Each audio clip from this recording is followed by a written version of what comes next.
By the way, we are following the book of which is based on the commentaries of Dayananda, which was reorganized and edited by Ed Faust. And he did a great job in spite of those very sophisticated words that made it a little bit more difficult for me. But we were very grateful to him for this beautiful organization of the commentaries, and he had added some commentaries, his own commentaries to it. He seems to be a very a very established young with the knowledge. And this is scripture.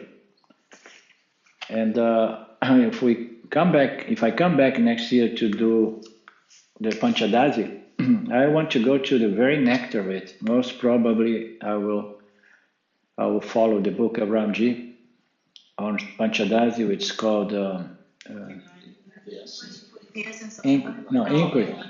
Inquiry into Existence. So I will just track the best chapters, and we're going to follow, because it's just a scripture placed in a very nice, clear, organized way, and from there we can explore. It's a dense book, very beautiful.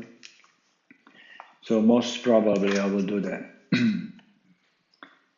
And it is an advanced test. That's why I have this sort of doing something before that, something a little less advanced than that. And when Ramji teaches is one thing, but when he writes, everybody, it's the truth with everybody. When we had the comfort of our computer home, and then we had time to organize the words and the concepts, and it comes very beautiful. Ramji is, when he writes, he's really brilliant, even more so than on a, he keeps it simpler when he talks, and when he sits, he can be very brilliant and profound with everything that Shwara provides him with. So it's a very nice, dense, rich book, very rich. Oh, I love it. Yeah. And Sarah was saying something about what appears in the very end of this book of Ed Faust, which is a note telling each one of us just to go easy and not to get afflicted with the idea that now we have to apply this knowledge fully, in every aspect of it. So can you repeat what the paragraph says? I found it really helpful because he said, don't try to apply the knowledge all at once. Like there's a temptation that we want to just try and apply it in every area and do it all now. And he said, no, that's a big mistake. It's knowledge. It comes about from exposing your mind and just going along. And I forget how he put it, but I found it really helpful to just sort of. Yeah. It's about not to get anxious about. It's not getting anxious about wanting to assimilate, integrate, and retain this knowledge overnight. You understand? We need to know that knowledge gets assimilated, integrated gradually. If it's instant, there is a chance that it's not properly assimilated and integrated. So we just, without any anxiety that, oh my God, I'm failing the knowledge or whatever, just don't go there. Just know that it takes work, repetition, contemplation, and so on. And over time, this knowledge not only purifies the mind, but eventually fructifies itself as a certainty, a full conviction of one's true nature, true identity as the self.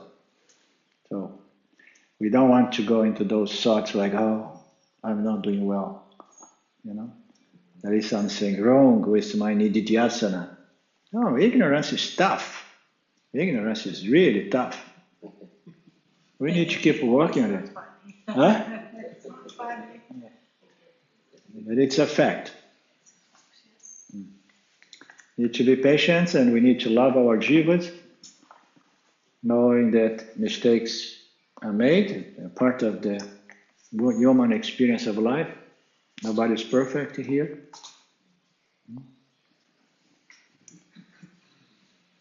Any other announcement?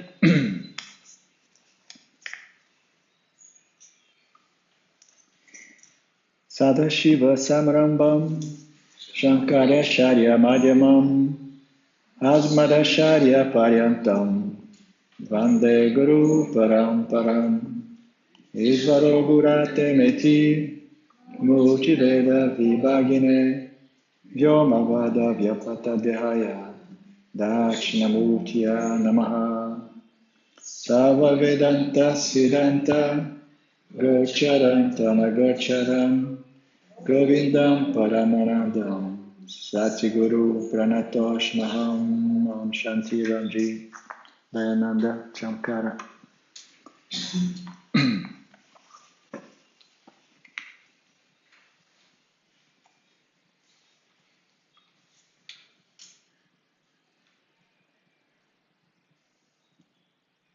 Verse 106, right? So we are coming to the very end of it. Huh? It's very nice that we managed to conclude the verse.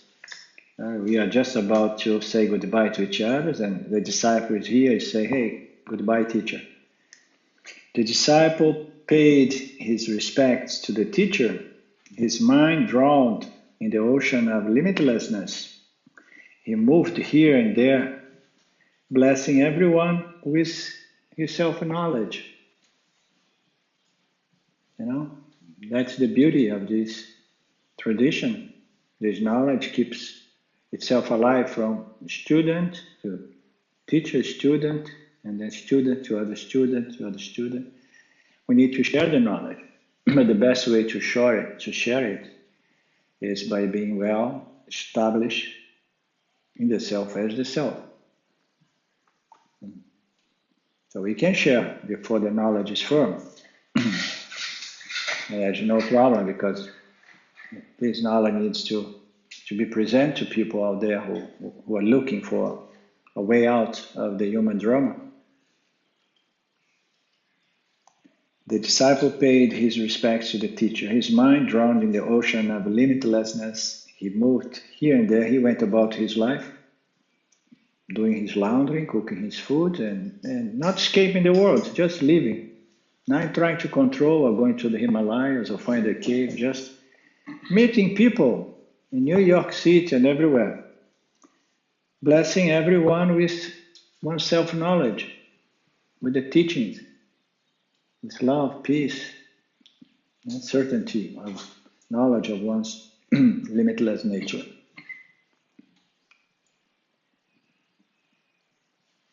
The teacher is, according to the opening verse, the self. So we have established from the beginning, the teacher is the self, or we can say the teacher is Ishvara, if you want to say that Ishvara revealed, since the self is not a doer of action, it's actionless.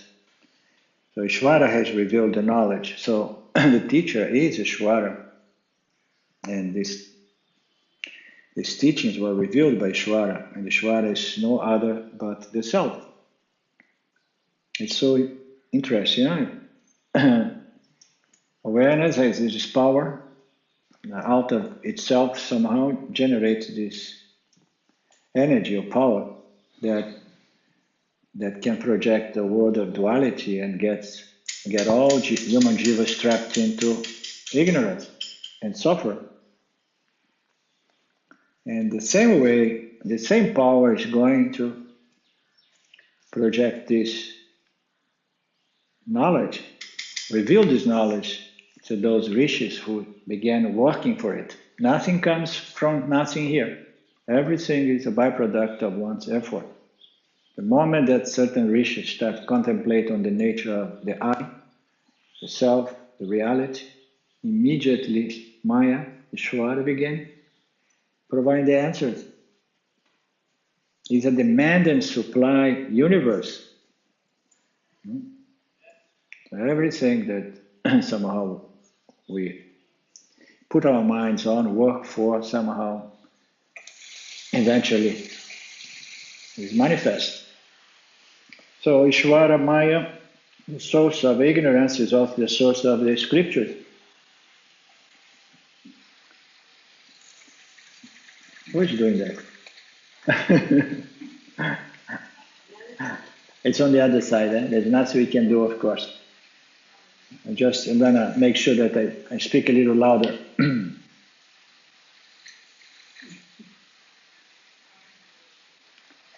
The teacher is according to the opening verse. The teacher is according to the opening verse, the self. And guess what? So is the student. That's why in Vedanta, the teacher and the self, they are just friends because they are made of the same stuff, consciousness. And their apparent physical body is made of the same stuff, the elements of nature. So it's just a friendship. The student and the teacher is the self. And this self is limitless conscious existence. It is knowledge and it is limitlessness, bliss. One who lives as the self cannot help but sanctify the world and free those who inquire about the truth. We don't want to free anybody who is not asking for moksha. That's very important. That's a common impulse that people have. They get in contact with this knowledge, and the first thing they want is to go around trying to present this knowledge to people who are not interested at all. No. If people knocks at your door, what happened to you? You look beautiful. What you did in India?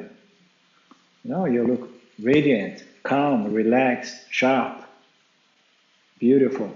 So what happened to you? And then you can say, are you sure you want to get into this conversation? You can always double check. Are you sure? And the person insists and they say, okay, let's talk. Let's make a tea and talk. And then you can present some concepts of Vedanta. But don't try to create a market or find the people and push this knowledge on people who are not mature enough for this knowledge. So the student is going to somehow find the knowledge appearing in his life, and the teacher is going to be the next step, the next event. It's going to appear as well. One who lives as the self cannot help but sanctify the world and free those who inquire about the truth.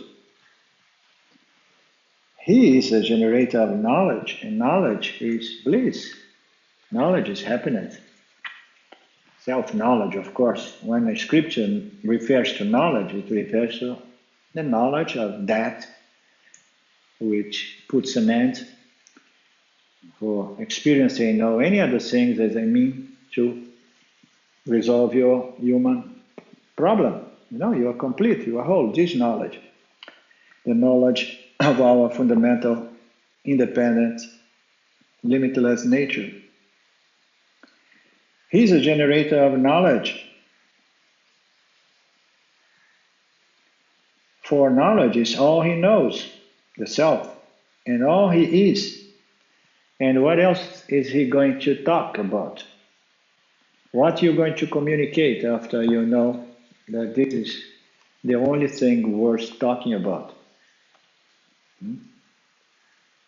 It's difficult sometimes. We live with people, we have our wives and husbands, and sometimes you are not interested in certain conversation because it's meaningless conversation. And then you have to pretend that you are listening. And then sooner or later you're supposed to catch you and you say, you see, you are not listening. Because you ask again the same questions. But once you establish as the self, you don't have much interest in chat, meaningless gossips or small talks or so on. Why to disturb the mind with unnecessary communication Words are meant to be communicated, and communication is better to be meaningful. But most people communicate just because they want to unload their stress, mental, emotional stress on somebody else. Blah, blah, blah, blah, blah, blah. In the United States, we have an expression. It's like, say, hey, don't spit on my ears. You know that one? No? Never heard? Don't spit on my ears. No? And then it's from the West Coast. Don't spit on my ears. No, I mean, I'm trying to be polite, not to say don't throw up on me, don't vomit on my ear.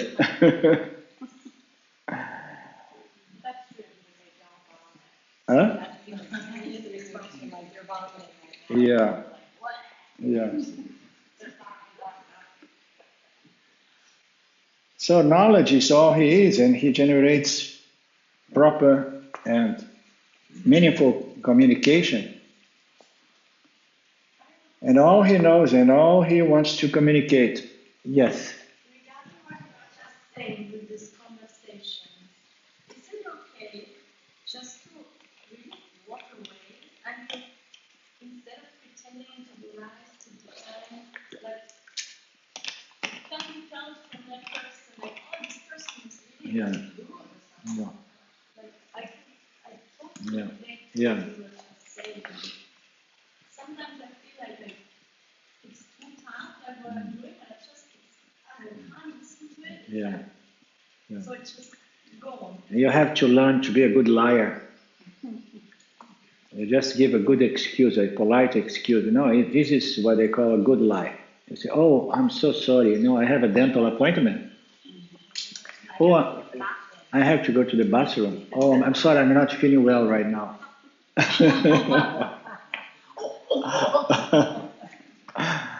You know?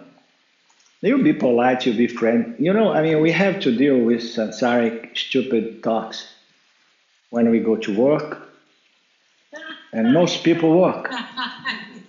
Huh? Most people work until you get lazy enough like me or old enough as some of us. Yeah, you have to work. And when you work, you have to deal with people. And they want to tell their stories all the time. They are either working or telling some stories.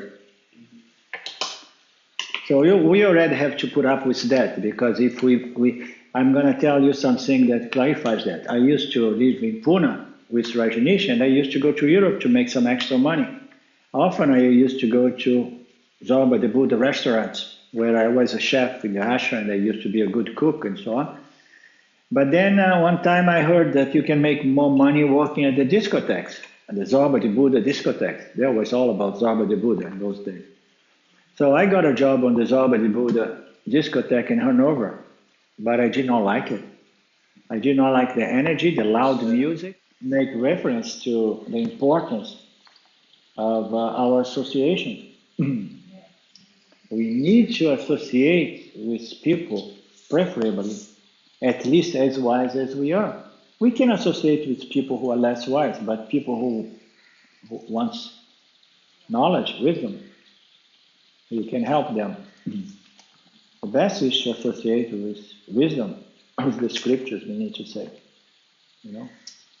with other Vedantins, with other Jnanis, other teachers, shining world, and so on.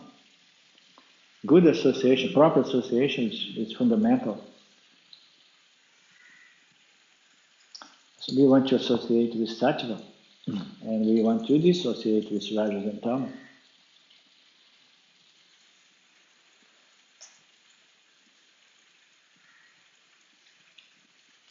The nature of the self has now been unfolded in this dialogue for the easy understanding of seekers of liberation.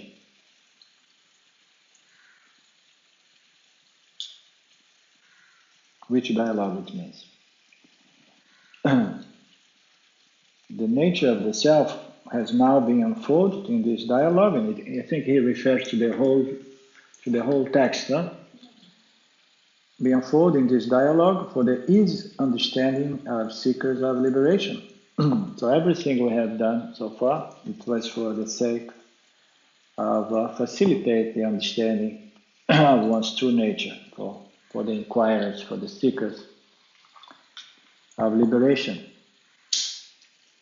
The format of a dialogue is the usual means adopted in the Upanishads for expounding self-knowledge, which is very nice because it's a reproduction or illustration of our own doubts. We have our doubts, and the scripture, knowing that most of our doubts are subconscious, we are not aware of our doubts, but the doubts are what are preventing this knowledge from being integrated, doubts. And most of those doubts we are not aware of, they are subconscious. So the scriptures generously presents the question, the doubts and resolve, presents the doubts and resolve. And that is the format. It is the structure of this text. It corresponds to the way our minds work. We ask ourselves questions, we examine our thoughts and feelings and engage in a more or less continuous internal dialogue, parts of which we sometimes express to others who will believe may help us to sort out the truth. The Upanishads are economical expressions of the realizations of the rishis. Very nice, very intriguing, this economical expression. Yeah? Yeah. What's your understanding about that term? Concise. Concise, that's what I understood. It's the nectar. I mean, it just goes through all these questions that somehow dominates our minds and concise it. And most fundamental of our doubts.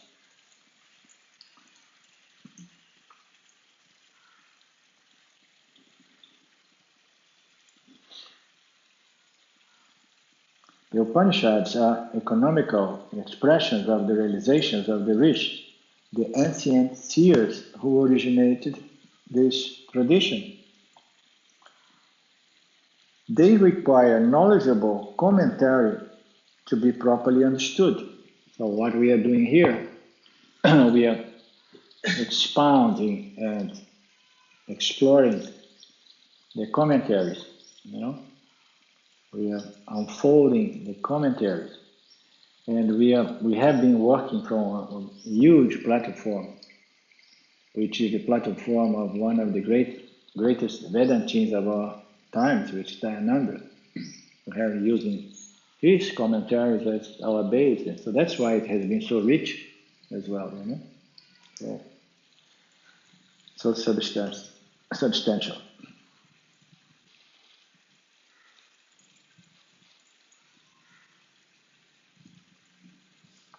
They require knowledgeable commentary to be properly understood. Without the requisite background and the expert guidance, one encountering the Upanishads is like to toss them aside as the unintelligible akarna of a bygone age, or worse, to interpret them according to whatever prejudice he may bring to the reading. What is arcana, unintelligible arcana? Unintelligible. Oh, okay. Yeah. So if we get in contact with the scriptures, we open the scriptures, I heard about this Upanishads, and we read it. People want to, I want to go direct to the source. I met quite a few people like that here in Brazil. I went direct to the source, and I will sort it out myself. And then you go to the scriptures, you don't make any sense of it. They are pointer, the descriptions, they are often referring to different orders or sub-orders of reality. You don't know the context, you don't understand, the implied meanings in between those words, because words are very limited to describe the self, and even Ishvara, because Ishvara gets confused because it's sub-orders, different sub-orders within the same phenomenon called the universe. So we try to read it I have one guy there in Brazil. He did a few seminars with me, and then he started devouring all kinds of scriptures that he found translated in Portuguese language. And most of them they were very confusing because it was written by yogis, and then a lot of experiential notions, actions, and no, we need, unfortunately, we need a teacher. And the ego has to have the quality. One of the qualifications is integrity, honesty, and humility. No, I need help. The infantile ego says, no, I don't need any help. I can get it. I work on my own, and I'm smart. Ramana has done it without any help, so why should I have help, right?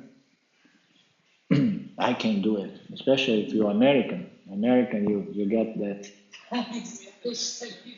Yeah, you get that mantra. You can do it. You know, it's a mantra in the United States. You can do anything.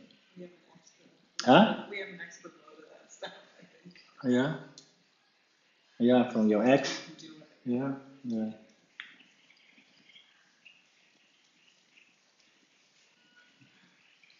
It's true, you do meet people here in Europe sometimes who say they don't want to study the Bhagavad Gita with James Schwartz because they want their own impression. And they'll actually read the translation and thinking they're giving their own interpretation. Because then they're reading it all.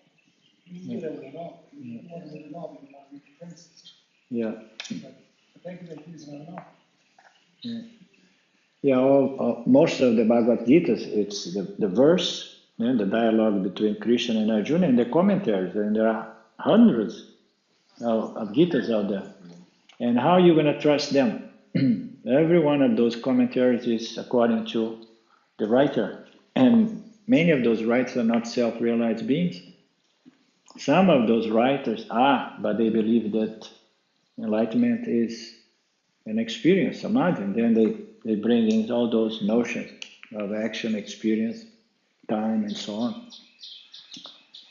So it's the best way is to try to stay within those scriptures commented by Jnanis such as James Schwartz, Dayananda, Paramarthananda, and even Shimayananda is a great sage, an incredible mind and so on, but still it may be a source of confusion a little bit because he has those mystical tendency to present the scriptures with implied meanings of experience, actions and so on, and expansions and merging and whatnot.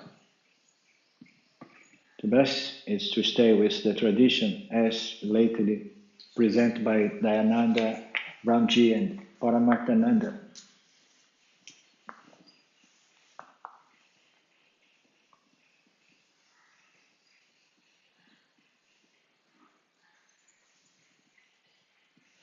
The scriptures require knowledgeable commentary to be properly understood without the requisite background and expert guidance.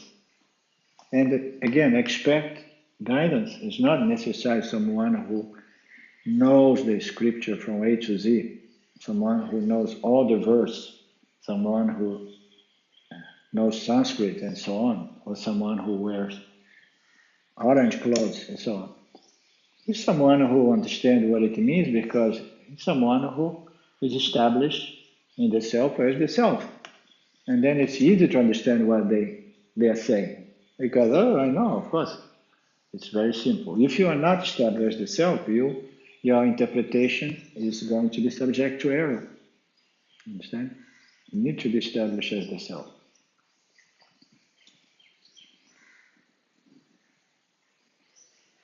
Without the requisite background and expert guidance, one encounters the Upanishads is like to toss them aside as a novel or anything like that, or fictitious. If fictitious are good, oh, what? The nature of reality is non-duality, there is only consciousness, it does not make any sense. Shankara's great contribution to Vedanta is his organization and explanation of the compressed and sometimes seemingly contradictory contradictory material found in the 100 extant Upanishads. Okay, there are 100 extant Upanishads. He somehow has concised it, has organized it, the essence of the Upanishads, and he wrote his verses, his scriptures, along with his commentaries on the Bhagavad Gita and the Brahma Sutra.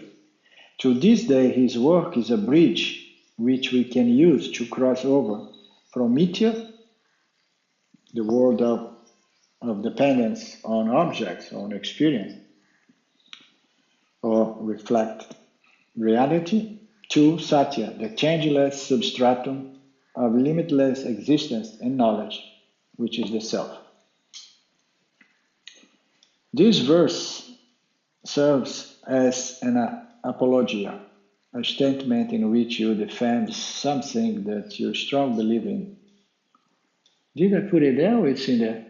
No, it just says apology. Yeah. Apology. Oh, no. Justification. A justification. Yeah, I went into Google and then I made a description there.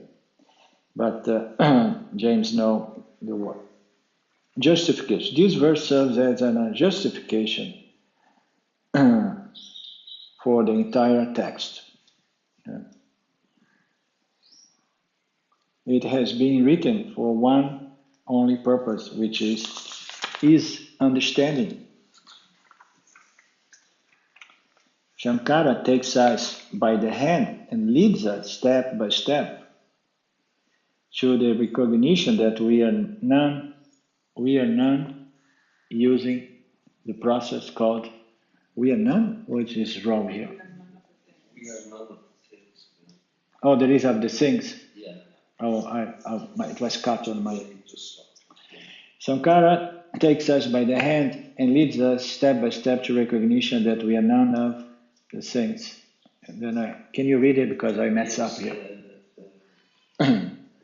To the recognition that we are none of the things we are love, believe, love. Okay.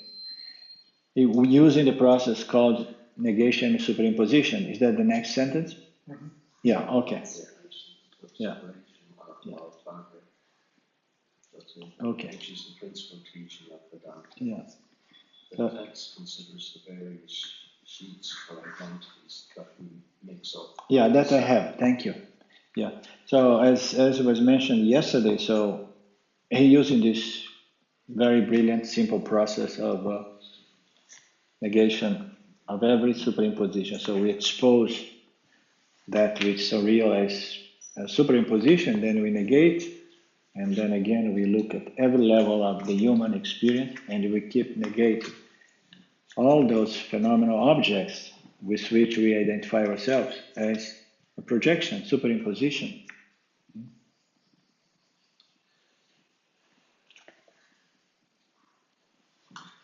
Which is superimposition and negation of the things we have long believed we were,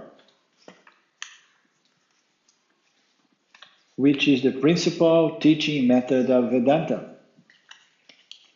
The text considers the various sheets or identities that mix up with the self.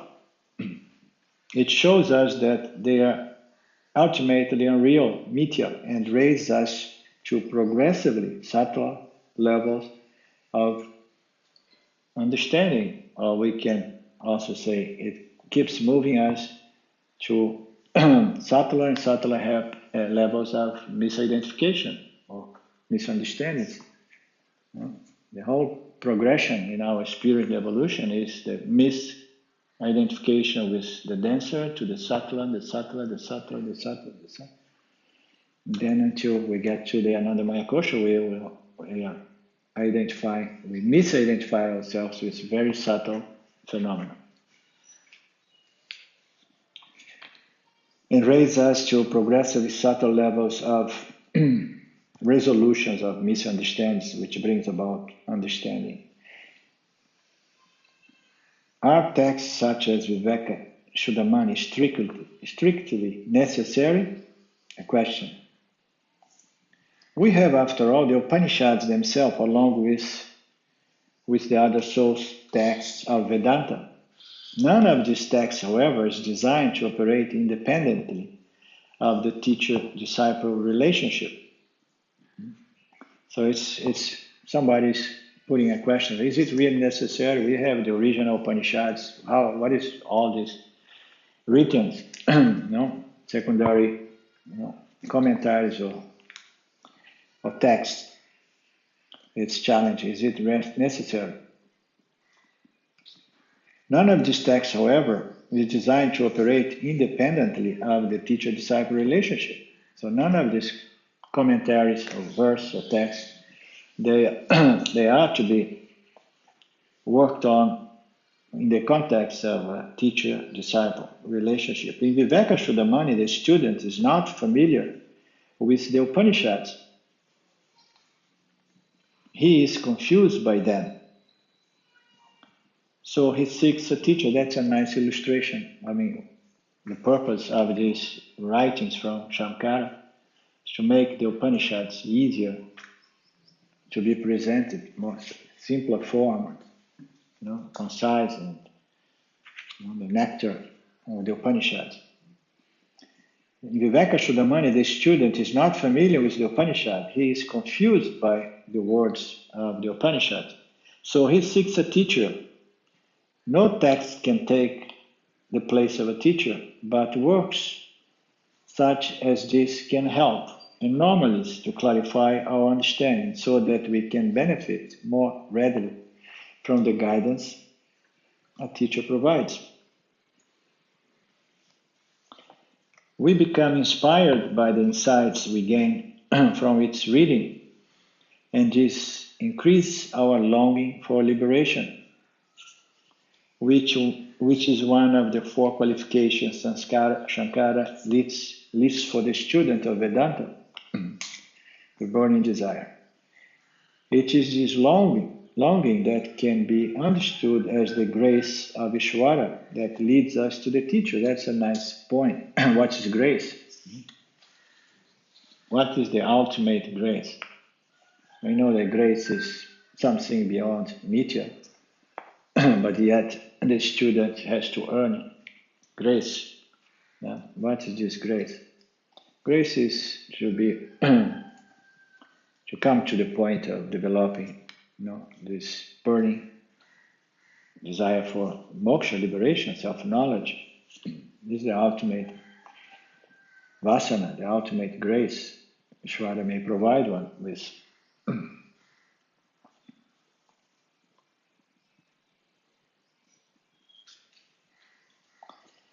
Shankara lists the student. It is this long for the truth that can be understood as the grace of Ishvara that leads us to the teachings and the teacher.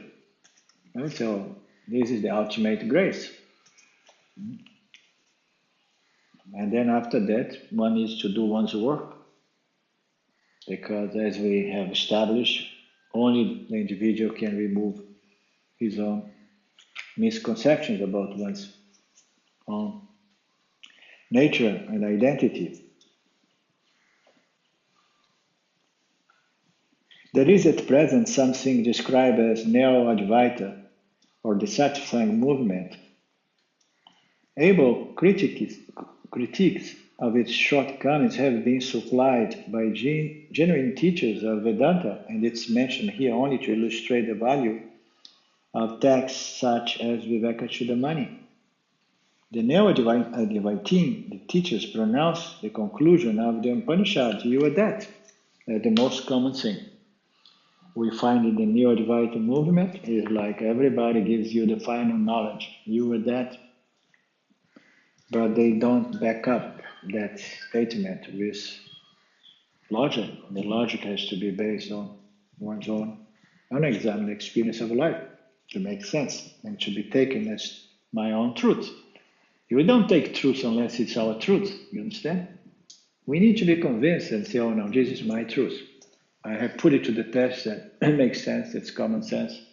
Now I don't need to believe it, I know it. It works, I have put it to the test. The Neo-Advaitine teachers pronounce the conclusion of the Upanishads.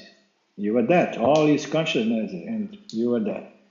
And then, in a manner of speaking, they just walk away, leaving the student with a phrase and perhaps a glimmer of truth.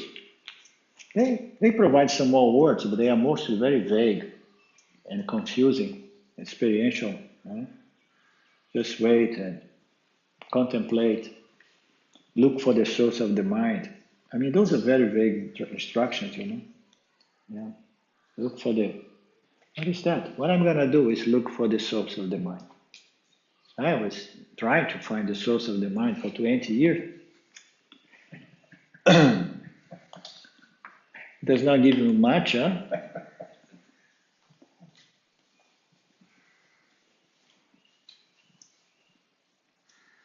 In a matter of speaking, they walk away, leaving the students a phrase or perhaps a glimmer of truth. But freedom, moksha, does not come from knowing the self is awareness. It comes from knowing Mitya is not the self. Oh, so beautiful, huh? Right on. Yeah. Because the jiva is already the self.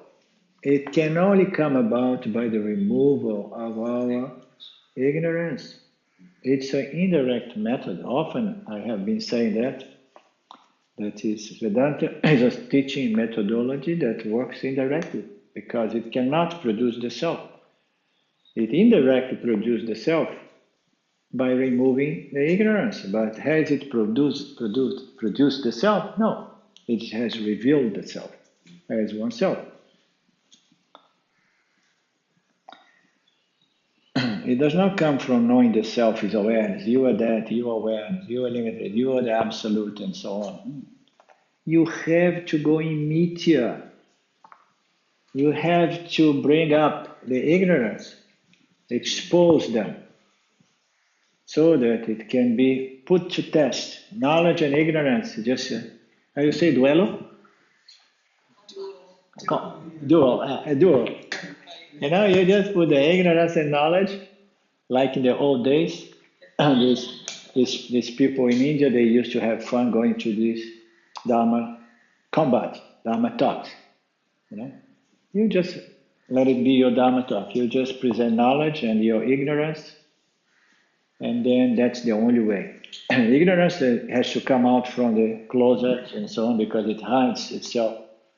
Let it come out, and then do a Dharma combat with ignorance, then knowledge always wins. And when it wins, you don't need to carry knowledge around. It neutralizes ignorance and it just leaves you free from knowledge or ignorance because you are beyond knowledge and ignorance. Knowledge is ignorance, by the way, but it's a good ignorance that neutralizes the bad ignorance. It's a good ignorance that brings about love, peace, and satisfaction. By neutralize the ignorance that produces fear, suffering, and anxiety.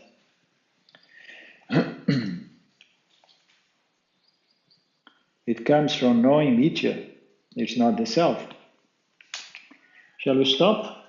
And then we can go slow and squeeze some more juice out of these 2 pages in the afternoon? Huh?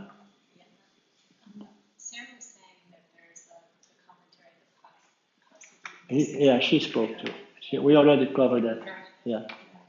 I mean, if we need, we can go and look into it. I think the easiest thing is either we do a Q&A or we just in the afternoon after we're satisfied. My idea is we don't take a break in the afternoon. We begin at 3:30 and then we go until we are satisfied. And then I may have some of you helping us to bring the chairs downstairs and to pack up the things.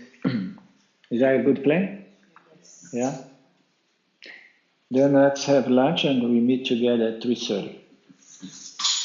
Let's do our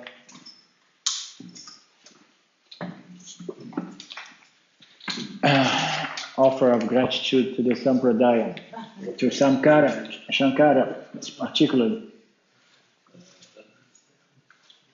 Sadashiva Samarambam Shankarya Sharya Madhyamam Asmadasharya Paryantam Vande Guru Paramparam. Isvaro Gurate Meti Murti Veda Vibhagine Vyoma Vada Vyapata Dhyaya Dachinamurtiya Namaha Sarva Vedanta Siddhanta Gocharantam Aducharam Govindam Paramanandam Satguru Pranatosh Maham Om Shanti. Thank you, Ramji, Shankara, Dayananda. Thank you all.